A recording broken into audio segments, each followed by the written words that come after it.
Hola, muy buenas tardes. Nos encontramos aquí con el psicólogo Francisco Montañez Sandoval y pues él nos va a estar hablando un poco más acerca de esto que es la industria del secuestro. Bueno, primero que nada, buenas tardes. No sé si nos quisiera hablar un poco sobre su trayectoria, sus estudios. Pues sí, de manera muy breve. Estudié la licenciatura en psicología general. Estudié también la maestría en psicología clínica en lo que es la Universidad Autónoma de Querétaro y tengo estudios sobre la maestría en psicopedagogía en la Anáhuac y algunos diplomados. Me manejo básicamente en la línea de la psicología clínica y en el área de la educación. Ok, muchas gracias. Bueno, pues empecemos con esto de la entrevista. Primera pregunta, ¿cuáles son los síntomas psicológicos más frecuentes que afrontan los familiares de los secuestrados? Bueno, si me permites, para poder responder esa pregunta, me gustaría rápidamente explicar lo que es un trauma, porque pues un secuestro básicamente considero que es un hecho traumático. ¿Y qué es un hecho traumático? Es un evento que sucede de manera inesperada, en donde no tienes oportunidad de responder, de reaccionar apropiadamente. Entonces, no solamente es algo inesperado, sino que aparte no puedes desembocar, no puedes explayarte en lo que sucede. Un secuestro es eso. En base a eso, pues es lo que tú vas viviendo como una ansiedad. En relación a los síntomas, es una ansiedad que provoca un miedo por un acontecimiento inesperado. La situación aquí o la problemática estriba en relación a que hay personas que lo desarrollan en síntomas de no poder dormir, de no poder comer, una ansiedad común y corriente o podríamos manejar como una depresión.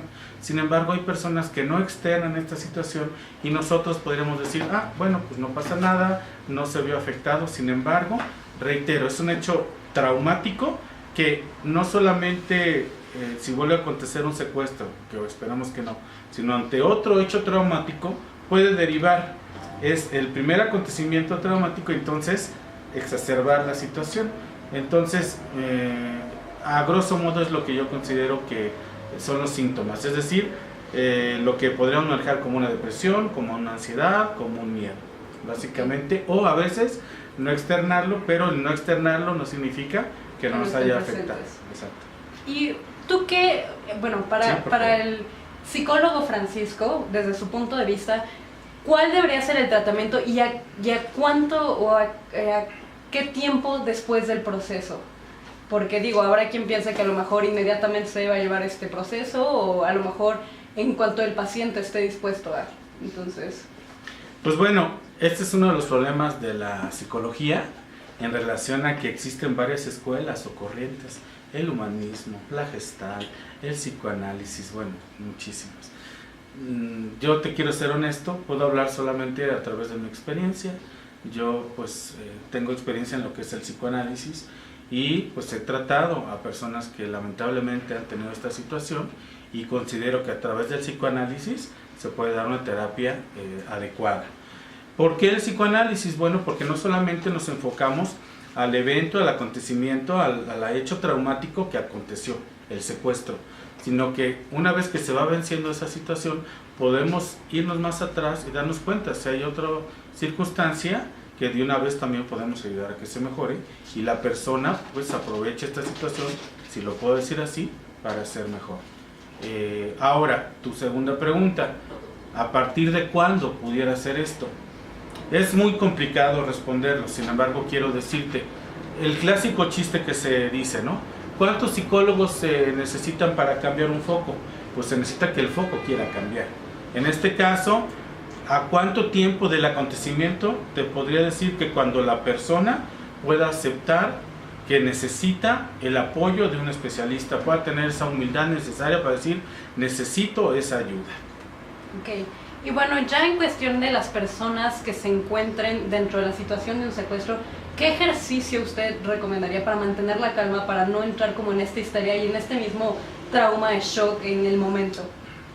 Es interesantísima tu pregunta, porque algunas personas dicen, bueno, hay que demostrar firmeza, hay que demostrar seguridad, porque ante esa situación la persona que te está secuestrando no se aprovecha de ti. ¿Por qué? Porque es difícil aprovecharse que alguien que no tiene esa debilidad. O hay personas que dicen, no, pues haz caso de todo lo que te dicen para que no te hagan daño, para que no te lastimen. O sea, es una situación muy complicada. En mi poca experiencia te podría decir que no hay como una ley, como algo que te pudiera orientar al respecto. Sin embargo, si tuviera que dar una sugerencia, un consejo, sería observa.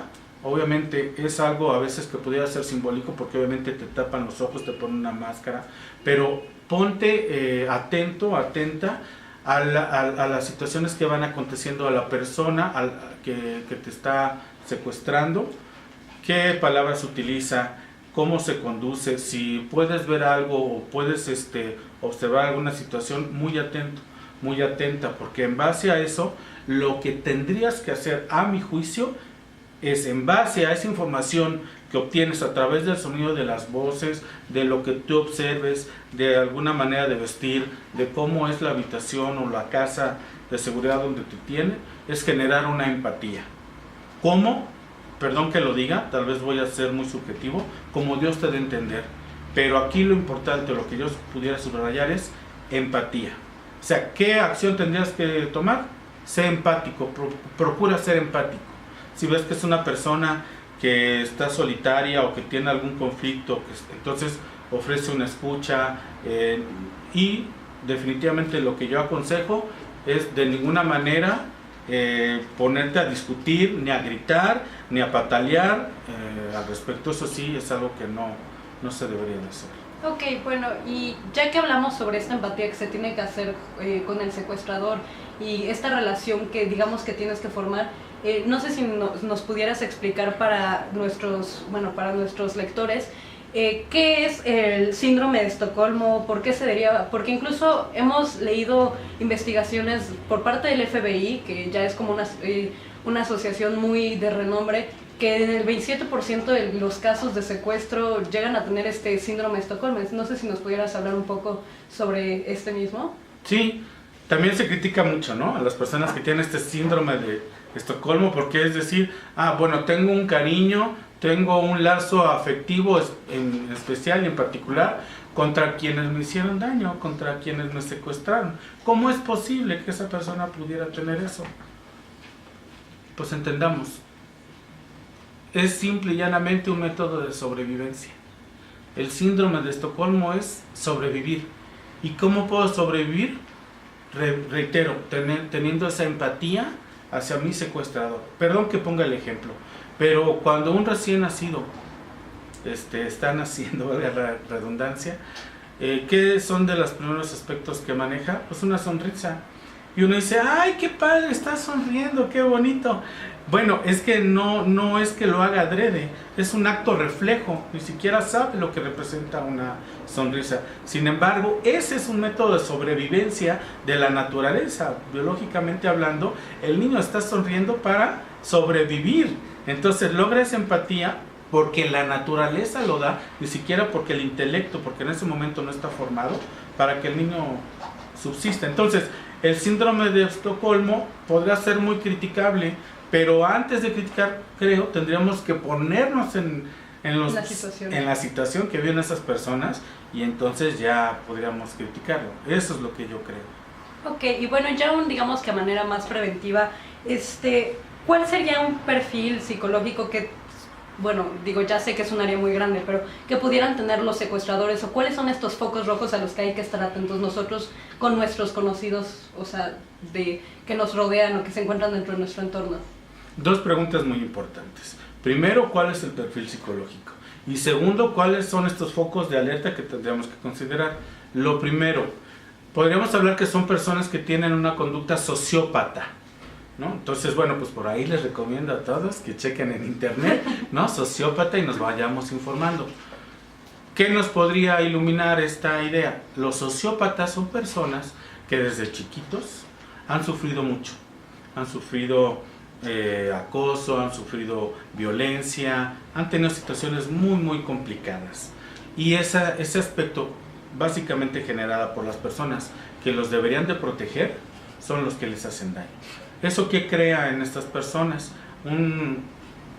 Que se vayan desligando de sentimientos, de emociones ante los demás. Nosotros como seres humanos somos, digamos que nos creamos como en un espejo. Quienes nos crían, quienes nos educan, vamos viendo en ese espejo y entonces tomamos esa identidad. Entonces imagínate que quien nos tendría que cuidar, proteger, es todo lo contrario. Entonces vamos viendo ese espejo y en eso nos convertimos nosotros. Y peor aún, no tenemos ya emociones, sentimientos ante los demás. Es decir, un sociópata puede lastimar, puede matar, puede hacer lo peor a los demás seres humanos y no siente nada.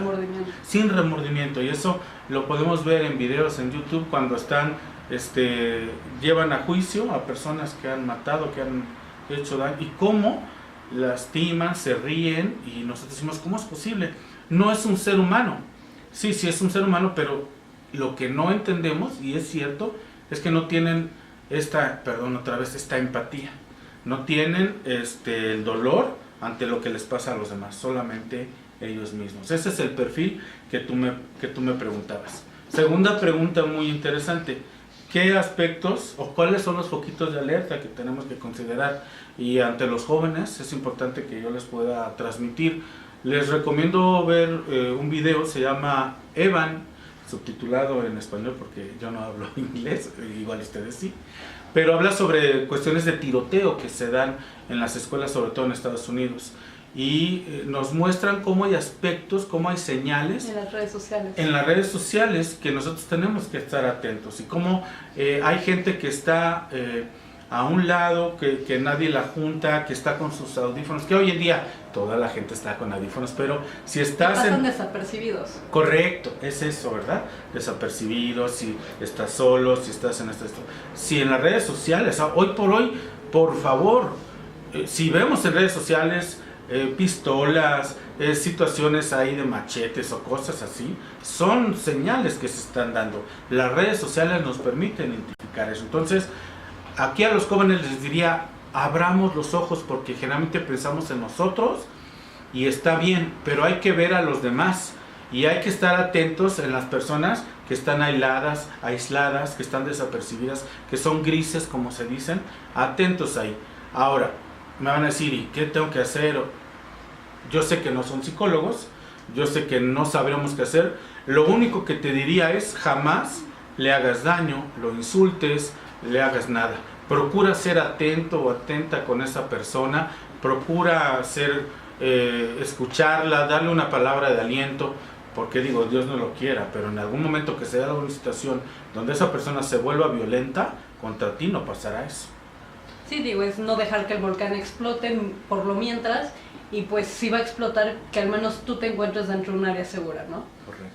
Bueno, creo que ya te adelantaste un poco en este tema, pero ¿cómo podemos hacer una vez que detectamos esos focos? O sea, ¿deberíamos de acudir con una persona profesional? ¿Se debería llamar a la policía para tratar de prevenir algo? ¿Cuál sería como el primer paso de una manera segura para poder hacer algo?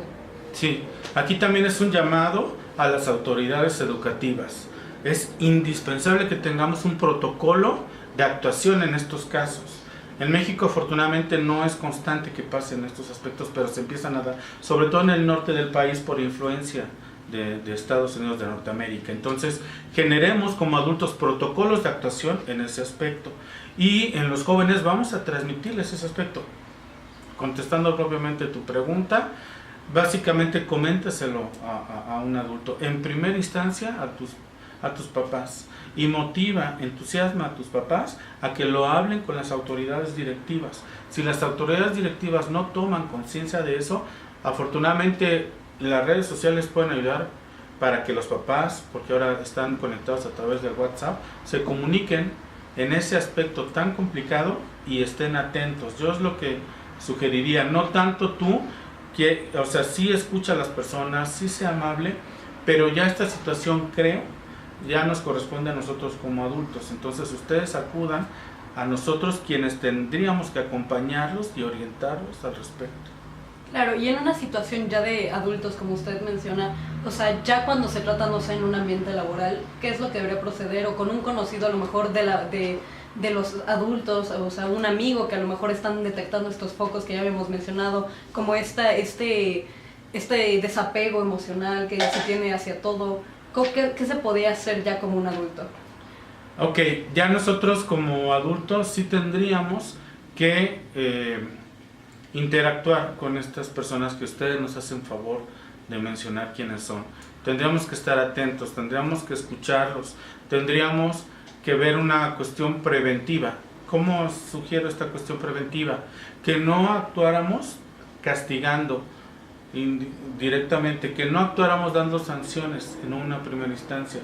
Reitero que el primer aspecto que tendríamos que hacer fuera sentarnos con la persona, escucharla y darle esta empatía. Otra vez lo reitero. En ese aspecto podríamos sacar esa parte tal vez humana que durante muchos años ha estado perdido de estas personas. No tenemos que ser profesionales, psicólogos o psiquiatras para ser unas personas humanistas. Gracias, esa es la palabra, humanistas. Eso es lo que yo sugiero, que como adultos no tengamos miedo de acercarnos a esas personas, porque luego decimos, no vaya a ser que me pueda meter un navajazo, que me raye mi coche, que haga lo siguiente. No, cuando tú te acercas, cuando tú escuchas, todo eso cambia. Estas personas muchas veces son así en primera instancia porque se están protegiendo. Ya después lastiman, ya hace daño y no los estoy justificando. Pero en una primera instancia, en donde lo hacen por defenderse, cuando ven que de ti adulto no tienen por qué defenderse, sino tienen a alguien que los escucha, podemos ayudar en mucho. No se necesita darles terapia, ni consejos, ni sugerencia, es escucharlos nada más. Ok, bueno, y ya como una pregunta final, ¿a qué cree que se debe este incremento que ha habido de violencia en el país? O sea, sobre todo de secuestros. Hemos visto cómo ha ido aumentando, no sé si usted considera que sea por imitación, por de autodefensa, o usted, ¿qué cree que ha sido el detonante de este aumento? Hay una frase muy importante que creo que resume tu pregunta. Se dice, quien no conoce su historia está condenado a repetirla.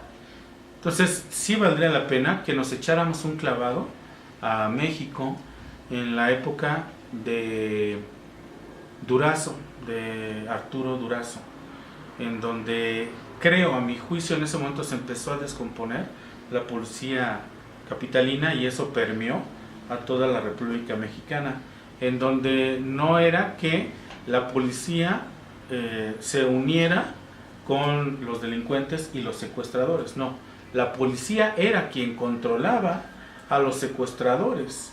De ahí se empezó a podrir toda esta situación y eso fue creciendo.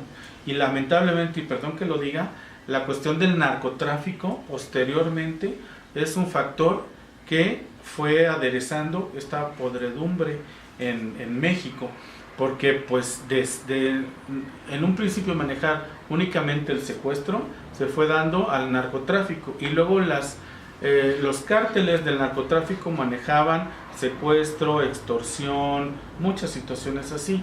Pero aquí quiero decir una cosa, vuelvo a lo mismo, no es que la política esté incrustada o el narcotráfico, perdón, se haya incrustado en el narcotráfico.